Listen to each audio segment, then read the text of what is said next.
Mark just said, hey, I've got good news, no slides.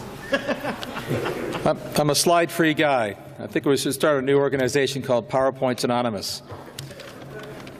It'll save a lot of folks. I'm going to talk about a specific sector this morning, about energy and technology. Like Craig, I'm a tech bull, spent my entire life in technology, and I approach the energy sector from a technology perspective. So let me just paint for you a very high-level picture of where we sit now, and maybe give you some navigation points, as opposed to some stock picks, if you like, in the oil and energy markets. And I'll do it by sort of framing the discussion with three recent headlines. These are probably, if you follow the field at all, and even if you don't, you've probably noticed some of these headlines. I'll start with a headline from a publication that I usually hesitate to mention when I know I'm preceding my friend Steve Forbes, and since I write for Forbes, but nonetheless I'll mention it anyway. The May 1st issue of Fortune magazine had a very interesting feature story called Billionaires versus Big Oil.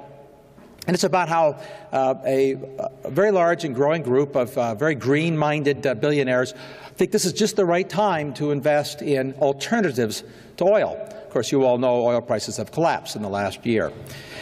So let me mention two other headlines, and they fall in a category of what I would call headlines about billionaires gone wild.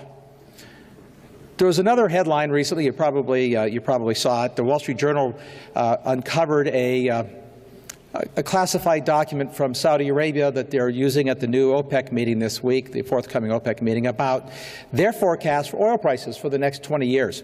Saudi Arabia's analysts don't believe that oil prices are going to rise anywhere near the $100 barrel level again, essentially for the usefully foreseeable future. And of course, Saudi Arabia is, at least the oil monarchs, are all billionaires.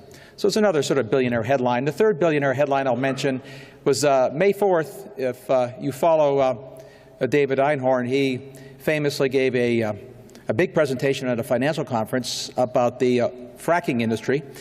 His title for his conference will tell you all you need to know about his opinion about the business. He called it indelicately Mother Frackers.